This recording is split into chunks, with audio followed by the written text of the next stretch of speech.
ఈరోజు ఇంకొక వంటతో మీ ముందుకొచ్చాను నేను. అదేమిటంటే కైమా.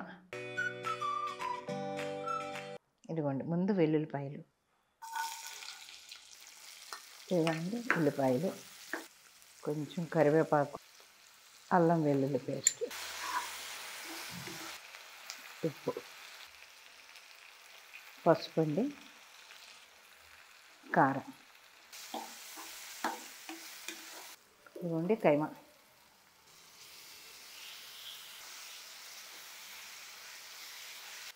కొంచెం ఊరికే ధనియాల పొడి, కొంచెం జీలకర్ర పొడి, కొంచెం గరం మసాలా పొడి. ఓకే, మూత పెట్టేద్దాం. 10 నిమిషాలు అయిపోయిందండి మన కైమా కూర. మిసాన్ వంటిల్లు ప్రేక్షకులందరికీ నమస్తే అండి. ఈరోజు ఇంకొక వంటతో మీ ముందుకు వచ్చాను నేను. అదేమిటంటే కైమా. అది మామూలుగా బాలింతరాళ్ళు అంటే బిడ్డని కన్న తర్వాత పురిటి స్నానం రోజున ఎక్కువగా పెడితే అది మంచిది. వెల్లుల్లిపాయలు ఎక్కువ వేసి కైమా పెడుతూ ఉంటారనమాట. బలం కోసం కానీ పాలు అవి ఎక్కువ రావడం కోసం కానీ అది మంచిది. అందుకని ఆ పద్ధతిలో ఎక్కువ మసాలాలు అవి వేయకుండా నేను చేసి చూపిస్తాను, చూడండి. తప్పనిసరిగా బాలింతరాళ్ళకి ఈ కైమా పెట్టాలి. మరి పెడతారు కదా, చూడండి, మీరే చూడండి.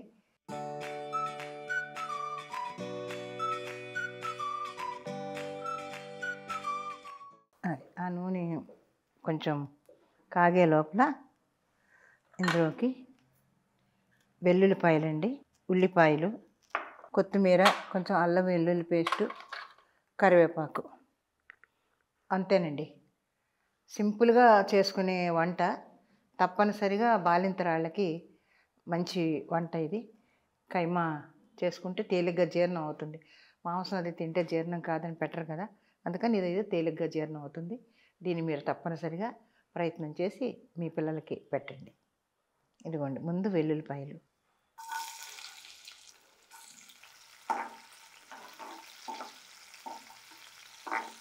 వెల్లుల్లిపాయలు ఎంత ఎక్కువ తినిపిస్తే అంత మంచిది. పాలు పడతాయి, ఒంటికి మంచిది, బాలింతరాళ్ళకి చాలా మంచిది వెల్లుల్లిపాయలు.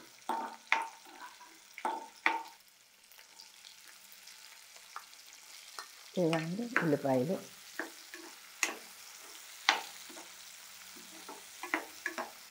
కొంచెం కరివేపాకు, అల్లం వెల్లుల్లి పేస్ట్,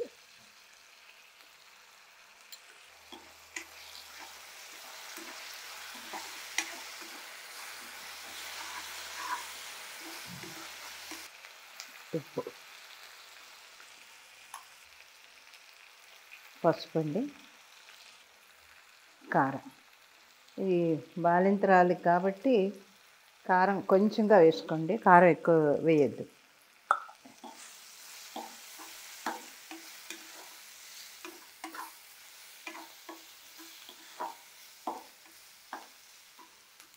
ఇదిగోండి కైమా.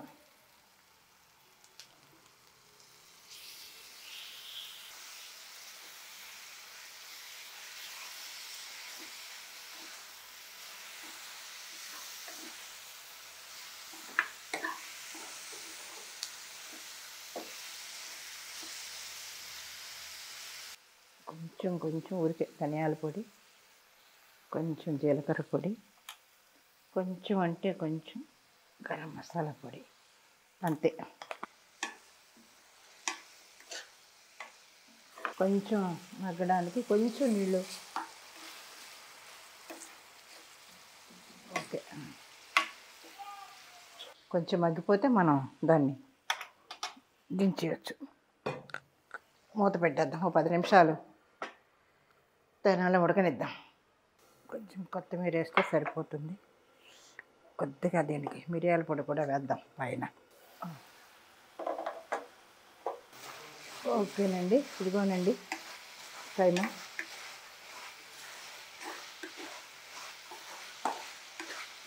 కొంచెం పైన టేస్ట్కి కొద్దిగా మిరియాల పౌడర్ వేసుకుంటే బాగుంటుంది టేస్ట్.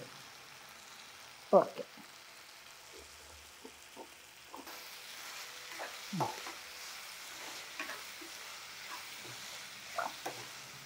అయిపోయిందండి మన కైమా కూర.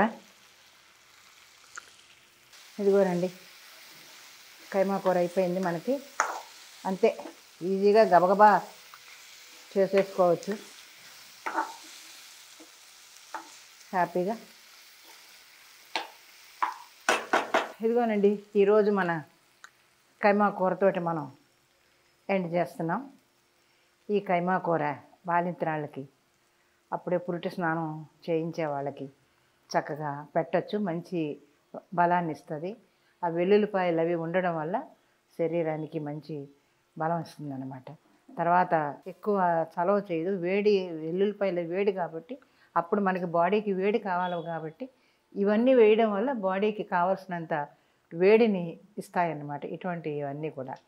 అందుకని ఇప్పుడు మామూలుగా హాస్పిటల్లో డెలివరీ అయిన వెంటనే రెండో రోజునే మజ్జిగన్నం పెరుగన్నం పెట్టేస్తున్నారు. మరి ఆ రోజుల్లో మేము 3 నెలల వరకు పెరుగు కానీ మజ్జిగ కానీ ముట్టుకునేవాళ్ళం కాదు అసలు. ఎప్పుడు పచ్చిం అని అలాగే ఎండగట్టేసేవాళ్ళు అనమాట బాడీని. ఇప్పుడు అదేం లేదు, మెడిసిన్స్ ఎన్నో వచ్చాయి.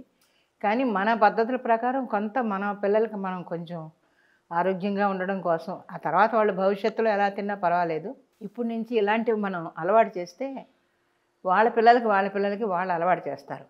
కాబట్టి మన పూర్వకాలం వంటలన్నీ మనం వదిలేయకూడదు.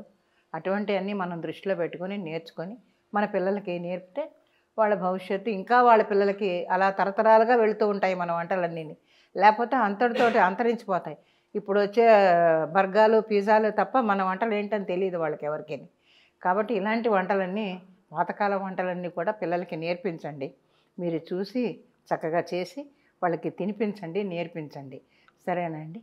మరి ఈ రోజుకి నేను సెలవు తీసుకొని ఇంకొక మంచి వంటతోటి మీ ముందుకు వస్తాను. మరి అంతవరకు సెలవండి.